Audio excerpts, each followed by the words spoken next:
Today on the Star Trek Critic, everyone pays the price. The purpose of this episode is for parents to teach their daughters to run if they ever see this smooth-talking creeper. This is the first time the replicator will ask to be more specific on what the person is ordering.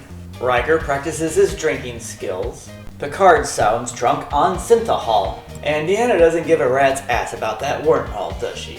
The first point is lost since you don't know if the Barzan wormhole has been here for thousands of years or just appeared. For something that regular in Barzan space, they would have known about it for a while. Look closely, Leyor only has 2 fingers on each hand, and Devanani Rawl brought a hooker onto the ship. The reason he's a hired gun is because nobody wants such an arrogant ass-kissing manipulator around for a very long time. And of course, they have very little information to prove that this is a stable wormhole. This turns out to be the plot of Deep Space Nine. Somebody must have watched the show and said, hey, we can make an entire TV series out of this. Barzan is a poor planet and thinks that all of their problems will be solved by selling their space to another more powerful government to watch over them. That's called imperialism, isn't it? O'Brien says, I number 1. -1 point for opening credits 6 minutes into the show. 1 point is lost for beaming the Ferengi into the conference room. They aren't that special. Look closely, the stars in the background are not moving, and now they are, so -1 point. Worf shows great restraint here, but I have to take a point since he has less than 5 lines in the show. Picard sees this as an opportunity to get out of the chaos. This is a continuity error because gold is no longer valuable in that time period, so -1 more point. Star Trek predicts the future by Deanna internet stalking, and 1 point lost for an intentional cleavage shot. Deanna's outfit matches her office. Deanna says, what happened to your hooker? And he says, she's an illegal immigrant so can't travel on Federation flights. Besides, it's easier to manipulate the ship's counselor. She's a horn dog just like her ex-boyfriend. Now we learn the hooker is also the left fielder. The left fielder's name. Why? Deanna thought she was the second baseman. Rawl sings Deanna his favorite Who song, and this is called sexual harassment. Of course, Rawl is empathic, and Deanna must have deep dark fantasies about cocky SOBs coming in and acting like creepy old men. So he invites her out to dinner and leaves, and Deanna's like, what the hell was that all about? The next point is lost for the Barzans only sending 1 probe through the wormhole. I know their resources are limited, but they should have sent at least 10. It makes you think maybe they are trying to sell it before anyone realizes that it's a limit. We actually never see Mendoza at the negotiating table. Then you learn Riker teaches poker on Masterclass. Data says they don't have enough information on the wormhole, and -1 point for Data not knowing what a proverbial limit means. Data says I number 2. 1 point lost. There is no way you will jab anything into somebody's neck in the future. It will still go straight to the brain and cause us terrible problems. The Ferengi really play dirty, don't they? Rawl is actually a cheap date. Even the hooker left him. 1 point is lost for the computer not asking what type of champagne because there's more than one. And champagne glasses in the future look like crap. Rawl talks her out of dinner and into the bedroom. What a sleazebag. Costa Lagera was born in Argentina. He has over 100 screen credits, including CSI, The West Wing, and The A-Team. Of course, his dream acting job was to die on Star Trek.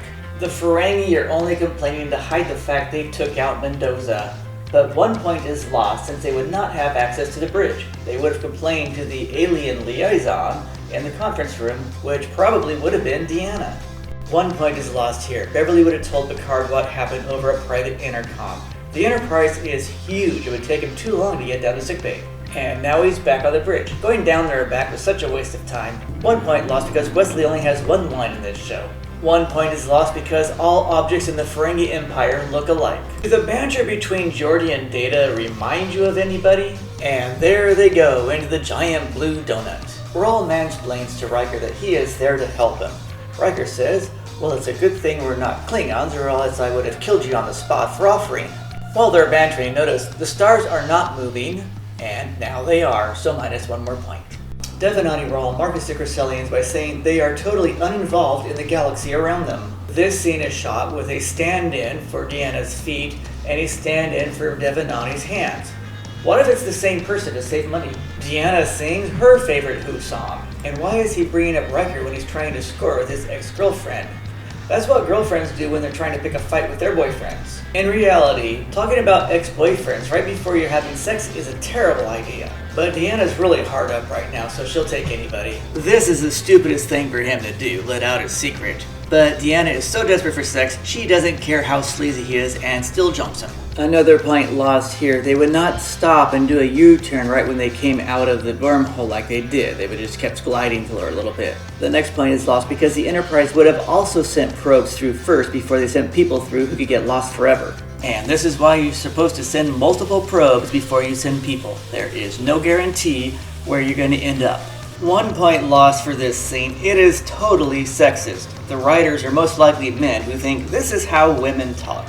Another point lost for fake yoga. Another point lost since they would probably do real yoga on the rec deck as a group. And another point lost since this scene is just to boost the ratings of creepy old men. And women. After all, you never really know. Damon Goss strikes out. Boasting about the size of his lobes doesn't work on humans. As usual in Star Trek, the camera follows an extra to the actors. This scene shows exactly just what kind of a sleazebag mind-reading manipulator Rawl actually is. Just look at that face. He puts used car salesmen to shame. Leor backs out, and the background stars are motionless. Now the stars are moving again, so -1 point. Kevin Peter Hall played Leor and was 7 feet 2 inches tall. He played Harry and the Predator, but left us due to AIDS not long after this episode aired at the age of 35. Devanani Rawl ups the ante against Riker. J.R. Quinones played Cole, and Dan Shore was Eridor. He was also Ram on Tron. They're arguing right now. Should we listen to Data and Geordi and go through the wormhole, or wait here? Let's wait here, then we can be gods of a planet until Captain Janeway screws it all up in Voyager. So why is Rawl wearing a robe? Does this dinner take place after sex, or is he sporting the Hugh Hefner look? He is a total sleazebag. Rawl is such a cheap date. He takes her to dinner at her place where she cooks up her replicator, and then he expects sex afterwards. What a cheap ass. No wonder the hooker left him. Now they argue about ethical empathology. So either this is an after-sex fight or a Deanna isn't getting laid tonight fight. We will never know. In the next scene, Rawl is fully dressed. He struck out with Deanna, so now he's going to strike out Riker, so Riker won't get laid either. Look closely, Riker has a data pad on the table. Rawl sits down and says, "Check this out, Will. My drink is bigger than yours." This is actually a mistake on Rawl's part. Riker may be second in command, but the Enterprise is the flagship of the Federation. His position outranks half the commanders of the smaller ships, which is probably why he keeps turning down promotions. And now he's just trying to be a little asshole to distract Riker from the negotiations. Look closely, Riker stomps off and leaves the data pad behind, so you know he's pretty pissed. Scott Thompson has 50 screen credits including TJ Hooker and Twister, but right now he just wants to blow up the wormhole as Damon Goss. Look close, the stars are not moving, and now they are, so -1 more point. And there he goes, injecting fear into people to achieve his own goals. Devanani Rawl is the perfect example of a socialist leader. Deanna calls Damon Goss out on his own BS. Devanani Rawl saves the day. Of course, you don't need to be an empath to realize that something is going on. This situation started and ended way too soon. Geordi and Data come back and say the wormhole is a lemon. 1 point lost for the time discrepancy here because they have been gone a lot longer than 233 minutes, which is about 4 hours. Elizabeth Hoffman recently left us at the age of 97. She was on the A-Team and Stargate, and just sold an unstable wormhole lemon to the Crystallians for a buttload of trillium. Not a bad day for her. Deanna finally grows a pair and rats out Rawl. She's not getting laid tonight, that's for sure. Riker rubs his nose in it. You got the Barzan wormhole, which is a lemon, and you're not getting laid tonight either, are you? Matt McCoy has over 100 screen credits, including the Three's Company style We Got It Made, Police Academy, and 3 Bigfoot movies. Thanks to his negotiating skills, the Federation isn't stuck with a worthless wormhole. Devanani Rawl asked Deanna Troi to give up her Starfleet career to be his little hooker. She turned him down. Aww. Deanna paid a price, but she did the right thing, and she got cheap sex out of it too. So how many paid the price in this episode? Cole and Eridor are lost forever. Beverly proved the show is sexist, because that's where the money is. Riker left his data pad on the table. Leor let his fears get the best of him. Mendoza shook hands with the Ferengi. and Premier Bhavani learned negotiating for her people is tough. The Price, where Deanna gets seduced by a young creepy old man and everybody pays some type of price, gets the score of 75. Yes! Thanks for viewing. Be sure to leave comments below, click that like button, the share button, the subscribe button, and I'll see you again soon.